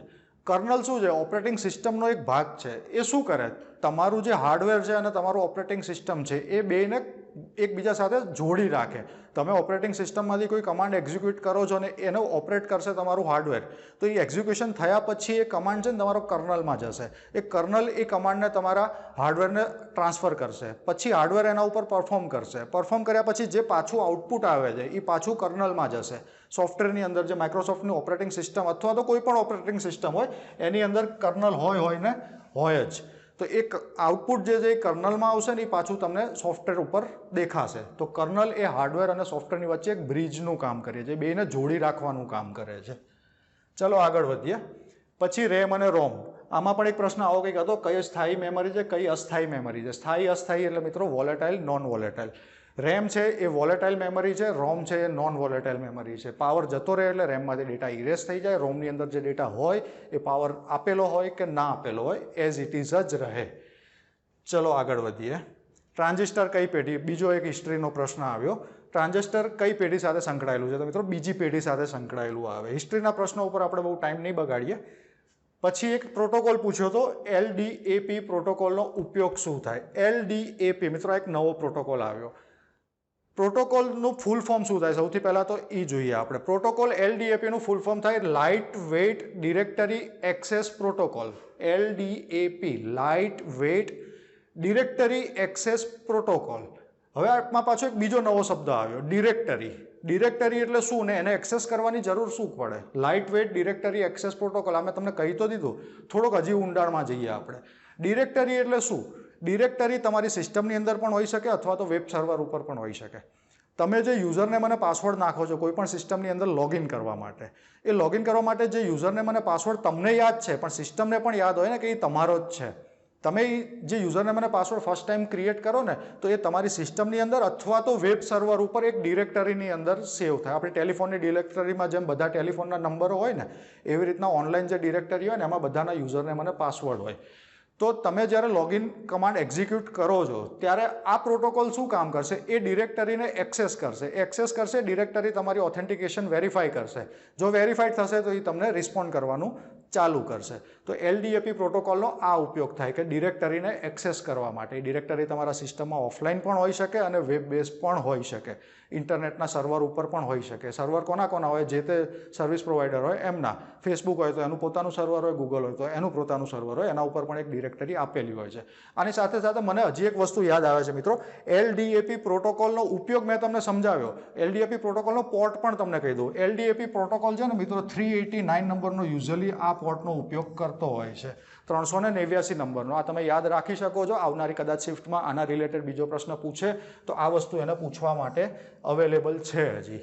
પછી એક પ્રશ્ન હતો EEPROM. EEPROMનું ફૂલ ફોર્મ આ પણ તમને ખબર છે, electronically erasable programmable read only memory. EEPROM. દરેક રોમના ફૂલ ફોર્મ આપણે મટીરિયલમાં આપેલા છે, એકવાર ત્યાંથી યાદ કરી લેજો.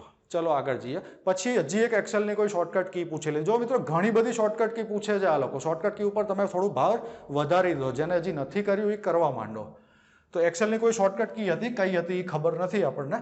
પછી એક ટોપોલોજી રિલેટેડ પ્રશ્ન હતો કે કઈ ટોપોલોજીમાં એક કરતાં વધુ ટોપોલોજીનો ઉપયોગ થાય છે અથવા તો એક કરતાં વધુ ટોપોલોજીનો ઉપયોગ કરે તેને કઈ ટોપોલોજી કહેવાય. આ પણ તમને સમજાવેલું છે. ટ્રી ટોપોલોજી એક ઓપ્શનમાં હતું, એક સ્ટાર હતું, એક મેશ હતું અને એક હાઇબ્રિડ હતું. જ્યારે મિત્રો એક કરતાં વધુ ટોપોલોજીનો ઉપયોગ કરીને નવી ટોપોલોજી કોઈ ક્રિએટ થાય ને તો એને હાઇબ્રિડ ટેકનોલોજી કહેવાય. એને હાઇબ્રિડ ટેકનોલોજી કહેવાય, ટોપોલોજી કહેવાય. તો આનો જવાબ આવશે મિત્રો હાઇબ્રિડ ટોપોલોજી. ચલો આગળ વધીએ. કુકીઝની વ્યાખ્યા. કુકીઝ એટલે શું? કુકીઝ એટલે ક્રીમવાળા બિસ્કિટ જેમાં ચોકલેટ હોય. ના એવું ના થાય. કોમ્પ્યુટરની ભાષામાં કુકીઝ એટલે અલગ જ વસ્તુ છે. ઘણી બધી જગ્યાએ તમે જોયું હશે કે કોઈ વેબ એપ્લિકેશનની અંદર અથવા તો કોઈ વેબસાઇટની અંદર પ્રોબ્લેમ આવતો હોય ને તો ત્યારે તમે કુકીઝ ક્લિયર કરો છો. અથવા તો કોઈ વેબસાઇટ તમે એક્સેસ કરતા હોય ને તો નીચે ઘણી વખત આપતું હોય છે કે તમારે કુકીઝ એક્સેપ્ટ કરવી છે કે નહીં. જો એક્સેપ્ટ ના કરો ને તો એ અમુક ફંક્શન્સને યુઝ કરવાની પરમિશન ના આપે છે તે વેબસાઇટ. તો કુકીઝ એટલે શું? કોઈ પણ વેબસાઇટ તમે ઓપન કરો, કોઈ પણ વેબ એપ્લિકેશન તમે ઓપન કરો તો એ અમુક નાના ફોર્મની અંદર ડેટાના ટુકડા તમારી સિસ્ટમની અંદર મૂકી રાખે. એ મૂકવાનો પર્પઝ શું કે બીજી વાર તમે જ્યારે એ વેબસાઇટ એક્સેસ કરો ને ત્યારે એનો ઉપયોગ કરીને એને રિલેવન્ટ સર્ચ તમને પહેલાં બતાવે. ગૂગલ ને એ બધી વેબસાઇટો આનો ફ્રિકવન્ટ યુઝ કરતો હોય છે. તમે કુકીઝ ક્લિયર કરો ને એટલે તમારી સર્ચ હિસ્ટ્રીને એ બધું આખું રિસેટ વાગી જાય, ગૂગલની મેમરીમાંથી નીકળી જાય. ગૂગલની મેમરીમાં તો હોય જ પણ તમારી સિસ્ટમની મેમરીમાંથી નીકળી જાય. તો કુકીઝ એટલે એવા બ્લોક્સ કે એવા ડેટા બ્લોક્સ કે જે તમારી સિસ્ટમની અંદર તમારી જાણ વગર પડ્યા હોય છે. તો એ બ્લોક્સનો ઉપયોગ કુકીઝ શેના માટે કરે? મેં તમને સમજાવ્યું કે જે તમારો ડેટા સર્ચ કરેલો છે એની હિસ્ટ્રી અને એને રિલેવન્ટ ટોપિકને પ્રમોટ કરવા માટે કુકીઝનો ઉપયોગ થતો હોય છે. પછી આગળ વધીએ. સેલના અંદરના લખાણને કોપી કરવા શું એમ. આમાં કંઈક લોચો છે પ્રશ્નમાં, કંઈક બીજું પૂછવા માંગતા હશે. જનરલી કોઈ પણ સેલની અંદર કોઈ પણ કન્ટેન્ટ હોય ને અને તમારે કોપી કરવું હોય તો નોર્મલ કોપી કમાન્ડ જ વપરાય. Ctrl+C કરો એટલે એનું જે કન્ટેન્ટ છે એ કોપી થઈ જાય. પણ કદાચ આવો પ્રશ્ન નહીં હોય, થોડોક ટ્વિસ્ટ કરેલો હશે, એક્ઝેક્ટ પ્રશ્ન આપણી પાસે નથી. જેને ખબર હોય એ કમેન્ટમાં નાખી દેજો તો હું એના ઉપર તમને એનો જવાબ રિપ્લાય કરી દઈશ. ચલો આગળ વધીએ. વેબ બ્રાઉઝર રિલેટેડ એક પ્રશ્ન હતો. વેબ બ્રાઉઝર રિલેટેડ મિત્રો ગઈકાલે પણ એક પ્રશ્ન હતો. ગઈકાલે કદાચ એપલનું વેબ બ્રાઉઝર કયું છે આવો પ્રશ્ન પૂછેલો હતો. તો એનો જવાબ આવશે સફારી. તો એની સાથે સાથે બીજા વેબ બ્રાઉઝર પણ કહી દઉં. એક ઓપેરા વેબ બ્રાઉઝર આવે, પછી આવે ક્રોમ. ક્રોમ એ ગૂગલનું વેબ બ્રાઉઝર છે. પછી એક એજ છે, આ નવું વેબ બ્રાઉઝર છે જે વિન્ડોઝ 10માં જસ્ટ લોન્ચ થયું છે. આ માઇક્રોસોફ્ટનું વેબ બ્રાઉઝર છે. અને એક આવે ઇન્ટરનેટ એક્સપ્લોરર. આ પણ અત્યારે વિન્ડોઝ 10ની અંદર અવેલેબલ હોય છે, પણ ફ્રિકવન્ટલી અત્યારે માઇક્રોસોફ્ટ એજનો ઉપયોગ વધી ગયો છે. ઇન્ટરનેટ એક્સપ્લોરર પણ મિત્રો માઇક્રોસોફ્ટનું જ વેબ બ્રાઉઝર છે, પણ એ જૂનું છે. પછી એક ISS કરીને આજે કંઈક ઓપ્શનમાં હતો. ISSનું ફૂલ ફોર્મ મને અત્યારે યાદ નથી, પણ આ છે ને એ વેબ બ્રાઉઝર નથી, આ કોઈ વેબ સર્વર છે. આ કોઈ વેબ સર્વર છે, એટલે આ પણ બ્રાઉઝર રિલેટેડ ઓપ્શનની અંદર ના આવે. ચલો આગળ વધીએ.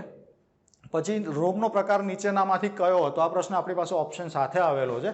પી રોમ તમને બધાને ખબર છે, રોમનો પ્રકાર છે. EEP રોમ પણ છે, EEP રોમ પણ છે, અને ડી રોમ આવી કોઈ રોમ ના આવે. તો આ જવાબ ખોટો છે. કયો પ્રકાર નથી, એટલે આ જવાબ સાચો આવશે અહીંયા કે ડી રોમ એ એક રોમનો પ્રકાર નથી. ચલો આગળ વધીએ. પછી HTML અને XML એ કોનું વિકસિત રૂપ છે? આ પ્રશ્ન પણ ખોટો છે. ખરેખર પ્રશ્ન અહીંયા એવો હોવો જોઈએ કે XML એ કોનું વિકસિત સ્વરૂપ છે. XML એ HTMLનું વિકસિત સ્વરૂપ છે. HTMLની અંદર જે બેઝિક ફંક્શન્સ હતા એની અંદર થોડું કરેક્શન થયું, એને XHTML નામ આપવામાં આવ્યું. XHTML એવું નામ આપવામાં આવ્યું, અને આ શોર્ટકટની અંદર XML તરીકે ઓળખાય છે. XML તરીકે ઓળખાય છે. તો મિત્રો XML છે એ HTMLનું એડવાન્સ વર્ઝન છે, HTMLનું વિકસિત સ્વરૂપ છે. ચલો એક બીજો પ્રશ્ન જોઈએ આગળ. Protocol use to share file in network. નેટવર્કની અંદર તમારે ફાઇલ ટ્રાન્સફર કરવી હોય તો કયા પ્રોટોકોલનો ઉપયોગ થાય? File transfer protocol. એના નામની અંદર જ આપેલું છે કે ફાઇલ ટ્રાન્સફર પ્રોટોકોલ. આ જ પ્રોટોકોલનો ઉપયોગ કરીને તમે ફાઇલને એક સિસ્ટમમાંથી બીજી સિસ્ટમમાં મોકલી શકો છો. પછી એક હિસ્ટ્રી રિલેટેડ બીજો પ્રશ્ન હતો કે IBM 140ની પેઢી કઈ છે? 140ની કદાચ અહીંયા 1401 આવે. IBM 140ની પેઢી કઈ છે? તો બીજી પેઢી સાથે આ સંકળાયેલું જ છે. ચલો આગળ વધીએ. બીજો એક હિસ્ટ્રીનો પ્રશ્ન હતો IBM 360 કઈ પેઢીમાં છે? તો ત્રીજી પેઢીમાં આવે. આ બધી પેઢીઓને બધું મેં જે તમને મટીરિયલ આપેલું છે એની અંદર આપેલું જ છે, એમાં બધું વાંચી લેજો. પછી એક્સેલમાં એક book 1 two book 2 data transfer કરવો હોય તો એની પ્રોસિજર. ઓપ્શનની અંદર 4 અલગ અલગ પ્રોસિજર આપેલી હતી કે પહેલાં અહીંયા ક્લિક કરવું, પછી અહીંયા કરવું, પછી અહીંયા કરવું, પછી અહીંયા કરવું. આ કરશો એટલે બીજી એક્સેલની બુકમાંથી તમારી એક્ઝિસ્ટિંગ બુકમાં ડેટા ઇમ્પોર્ટ થઈ જશે. તો એ 4 પ્રોસિજરમાંથી કોઈ એક સાચી પ્રોસિજર હતી, બાકીની 3 ખોટી પ્રોસિજર હતી. સાચી પ્રોસિજર તમારે ઓળખવાની હતી. તો મિત્રો અહીંયા હું તમને કહી દઉં, એક્સેલમાં બુક 1માંથી બુક 2માં તમારે ડેટા ટ્રાન્સફર કરવો હોય, ડેટા ઇમ્પોર્ટ કરવો હોય તો કઈ પ્રોસિજરને ફોલો કરવી પડે? એના માટે મિત્રો એક્સેલની અંદર તમારી જે ડેટા ટેબ હોય, DATA ડેટા ટેબ હોય, એની અંદર એક કમાન્ડ તમને જોવા મળશે, get data, GETDATA, get data. Get ડેટાની અંદર તમને ફાઇલ જોવા મળશે, સબ મેનુ ખુલશે, એમાં ફાઇલ આવશે. એમાં અલગ અલગ ટાઈપના ફાઇલ હોય. તમારે એક્સેલમાંથી ડેટા લેવો છે ને, તો એક્સેલમાંથી ડેટા લેવા માટે એક્સેલની જે ફાઇલ બનેલી હોય એને શું કહેવાય? એને વર્કબુક કહેવાય. તો ફાઇલની અંદર તમને એક વર્કબુક કરીને ઓપ્શન દેખાશે, વર્કબુક, ફ્રોમ વર્કબુક એવું હશે કદાચ, FROM, ફ્રોમ વર્કબુક. તો ડેટાની અંદર તમને ગેટ ડેટા મળશે, ગેટ ડેટાની અંદર ફાઇલ હશે, ફાઇલને અંદર વર્કબુક, ફ્રોમ વર્કબુક હશે. તમે એના ઉપર ક્લિક કરશો એટલે એક ડાયલોગ બોક્સ ખુલશે. એ ડાયલોગ બોક્સ સીધું તમારી સિસ્ટમની સ્ટોરેજને એક્સેસ કરશે. એમાંથી તમારે જે ફાઇલનો ડેટા તમારી એક્ઝિસ્ટિંગ ફાઇલમાં ઇમ્પોર્ટ કરવો છે તો તમે એ ફાઇલને સિલેક્ટ કરશો, ઓકે આપશો, એટલે ફાઇલની અંદર જે ડેટા છે તમારી વર્કબુકની અંદર જેના ઉપર તમે અત્યારે કામ કરી રહ્યા છો એ વર્કબુકની અંદર ઇમ્પોર્ટ થઈ જશે. તો આ પ્રોસિજર એ સાચી પ્રોસિજર છે. આના સિવાયની જે પણ પ્રોસિજર આપેલી હોય એ બધી ખોટી. ચલો આગળ વધીએ. એક્સેલમાં ફાઇન્ડ અને રિપ્લેસમાં શું ના હોય? આ પાછો રિબન રિલેટેડ પ્રશ્ન આવ્યો. એક્સેલની અંદર ફાઇન્ડ અને રિપ્લેસ ઉપર તમે ક્લિક કરો, એના ઉપર ક્લિક કરો એટલે એની અંદર તમને શું શું જોવા મળે એ તમને યાદ હોય તો જ તમે એ કહી શકો કે એમાં શું ના હોય. બરોબર ને મિત્રો? ચલો હું તમને અમુક ઓપ્શન કહું. એક ફાઇન્ડ અને રિપ્લેસ ઉપર તમે ક્લિક કરશો ને એટલે સૌથી પહેલાં તમને એક ફાઇન્ડ જોવા મળશે. ફાઇન્ડ પછી તમને રિપ્લેસ જોવા મળે. રિપ્લેસ પછી તમને ગો ટુ જોવા મળે. પછી એક આવે છે go to special. Go to special, SPECIAL. પછી આના સિવાય તમને ફંક્શન જોવા મળે, ફંક્શન સિવાય તમને ત્યાં કમેન્ટ જોવા મળે. તમે આ બધી વસ્તુ ફાઇન્ડ એન્ડ રિપ્લેસની અંદર જોશો, એમાં તમને કમેન્ટ જોવા મળે. કમેન્ટ પછી તમને સેક્શન જોવા મળશે, કદાચ સેક્શન પેન હોય છે અથવા તો સિલેક્શન પેન હોય છે, સિલેક્શન પેન. હજી પણ આના સિવાય એક બે જે મને અત્યારે યાદ નથી આવતા, પણ એ તમને મેં પહેલાં જ કીધેલું હતું કે આખા માઇક્રોસોફ્ટ ઓફિસના બધા સોફ્ટવેર ખોલો, એક વાર બધા રિબન ઉપર નજર મારો, જેટલા યાદ રહે એટલા રિબનો યાદ રાખો, સેક્શન વાઇઝ યાદ રાખો. આ રિલેટેડ પ્રશ્ન પણ એક પૂછતા હોય છે. પછી આગળ વધીએ, DOSનું full form in security. Network સિક્યોરિટીની અંદર DOSનું ફૂલ ફોર્મ શું આવે, આ પણ આપણે ભણી ચૂક્યા છે મિત્રો. DOS એટલે denial of service. Cryptography chapter જ્યારે મેં તમને શીખવાડ્યું એની અંદર ડિનાયલ ઓફ સર્વિસ માટે ઘણી બધી ડિટેલ્સ મેં તમને કીધેલી હતી. ઉપરથી તમને અત્યારે સમજાવું તો તમે જ્યારે કોઈ સર્વરનો ડેટા એક્સેસ કરી રહ્યા છો, તમે કોઈક રિક્વેસ્ટ મોકલો છો કોઈ સર્વર ઉપર ને એ રિક્વેસ્ટ રિસ્પોન્ડ નથી થતી. કેમ? તો કે કોઈ પણ હેકર અથવા તો જે ખોટું કામ કરવાવાળા વ્યક્તિઓ એ લોકો શું કરે, તમારા નેટવર્કની અંદર એટલો બધો ટ્રાફિક નાખી દે કે તમારી જે રિક્વેસ્ટ છે એ સર્વર સુધી પહોંચે જ નહીં અને સર્વર એને રિસ્પોન્ડ ના કરે. તો એને મિત્રો ડિનાયલ ઓફ સર્વિસ કહેવાય. DOS, denial of service, denial of service. DOSનું ફૂલ ફોર્મ આજની કોઈ એક શિફ્ટની અંદર પૂછાયેલું હતું. પછી એક છે RAID 0 to RAID 6નું કામ શું છે. આ મિત્રો બહુ એડવાન્સ લેવલનો ટોપિક છે. RAID 0 અને RAID 6. RAID 0, 1, 2, 3, 4, 5, 6 સુધીના RAID આવે. એ RAIDનો ઉપયોગ શું થાય હું તમને બેઝિકલી કહું. RAIDનો ઉપયોગ મિત્રો સ્ટોરેજ સિસ્ટમની અંદર થતો હોય છે. NAS તમે સાંભળ્યું હશે. NAS, network access storage. આ એવું સ્ટોરેજ ડિવાઇસ હોય જેનું કામ ખાલી ડેટા સ્ટોરેજ કરવાનું જ હોય. એ તમારા નેટવર્કની સાથે એટેચ હોય. આખા નેટવર્ક ઉપર જેટલો પણ ડેટા ફરી રહ્યો છે, તમારા લોકલ નેટવર્ક ઉપર જેટલો પણ ડેટા ફરી રહ્યો છે, એ બધો ડેટા તમે મિત્રો NASની અંદર સ્ટોર કરી શકો. NAS શું હોય? NASની અંદર મલ્ટિપલ ડ્રાઇવ્સ હોય, મલ્ટિપલ ટ્રે હોય. 1, 2, 3, 4 જેવી NASની કેપેસિટી એટલી સ્ટોરેજની ડ્રાઈવ હોય. ધારો કે આ ડ્રાઈવ 1 છે, આ ડ્રાઈવ 2 છે, આ ડ્રાઈવ 3 છે, આ ડ્રાઈવ 4 છે. NASની અંદર જે સ્ટોરેજ લાગેલા હોય ને મિત્રો, એને તમે RAIDથી કન્ફિગર કરી શકો. કોઈ ડ્રાઈવને તમે RAID 1 આપી શકો, RAID 2 આપી શકો, RAID 0 આપી શકો. આ RAID આપવાનો પર્પઝ શું? ધારો કે આ 4 ડ્રાઈવની અંદર ડેટા મૂકેલો છે, કોઈ એક ડ્રાઈવ તમારી ફેલ થઈ ગઈ, તો એની અંદર જે ડેટા હોય તો જતો રહે. ડ્રાઈવ ફેલ થઈ ગઈ એટલે એનો ડેટા જતો રહે. તો RAID ફંક્શનનો ઉપયોગ છે ને એ ડ્રાઈવના ફેલિયર કેસની અંદર ડેટાને સિક્યોર રાખવાનો છે. RAIDની અંદર શું થતું હોય, તમે જે સિસ્ટમથી કન્ફિગર કરતા ને એ પ્રમાણે એ જે તે હાર્ડ ડિસ્કનો અમુક સેક્શનના ક્લોન એ બીજી હાર્ડ ડિસ્ક ઉપર કરતું રહેતું હોય. અમુક ટાઈમના ફ્રિકવન્ટ ઉપર એ ક્લોનિંગ કરતું હોય. એક ડ્રાઈવનું ક્લોનિંગ એ બીજી ડ્રાઈવમાં કરતું હોય. અમુક સેક્શનનું ક્લોનિંગ કરી શકો અથવા તો આખી ડ્રાઈવનું પણ ક્લોનિંગ કરી શકો. એ જે રીતે તમે RAID કન્ફિગર કરેલું છે એને ફોલો કરીને તમે એ કન્ફિગરેશન કરી શકો. તો RAID 0 to 6નું કામ મિત્રો મુખ્યત્વે હાર્ડ ડ્રાઈવ ફેલિયરના કેસની અંદર ડેટાને સિક્યોર રાખવાનું હોય છે. આના ઉપર કોઈક ભવિષ્યમાં આપણે ખૂબ ડિટેલમાં ચર્ચા કરીશું. બહુ લાંબો અને બહુ ઇન્ટરેસ્ટિંગ ટોપિક છે. RAID ભણવાની બહુ મજા આવશે મિત્રો. અત્યારે આપણે આગળ ટોપિક ઉપર જઈએ. IP એડ્રેસનું કામ પૂછ્યું હતું. IP એડ્રેસનું કામ શું હોય મિત્રો? સરનામું છે. IP એડ્રેસ શું છે? સરનામું. ઇન્ટરનેટ પ્રોટોકોલ આ એક એડ્રેસિંગ પ્રોટોકોલ છે. જે તે ડેટા પેકેટ હોય એને સરનામું આપવાનું કામ કરે. ચલો આગળ વધીએ. મર્જ અને સેન્ટરનું શું કામ છે? એક્સેલની અંદર મર્જ અને સેન્ટર એનું શું કામ છે? એક એક્ઝામ્પલ દ્વારા સમજાવું. આ એક્સેલના 2 સેલ છે. એક્સેલના 2 સેલ છે. અહીંયા તમે ABC લખેલું છે. આ એક સેલ ખાલી મૂકેલો છે. હવે તમારે શું કરવું છે? મર્જ અને સેન્ટરનો કમાન્ડ એક્ઝિક્યુટ કરો છો. તમે શું કરશો? આ બે સેલને સિલેક્ટ કરશો. આ 2 સેલને મેં સિલેક્ટ કર્યા, એક સાથે સિલેક્ટ કર્યા. માઉસથી ડ્રેગ કરીને આ બંને સેલને સિલેક્ટ કર્યા. સિલેક્ટ કર્યા પછી મર્જ અને સેન્ટર ઉપર હું ક્લિક કરું છું.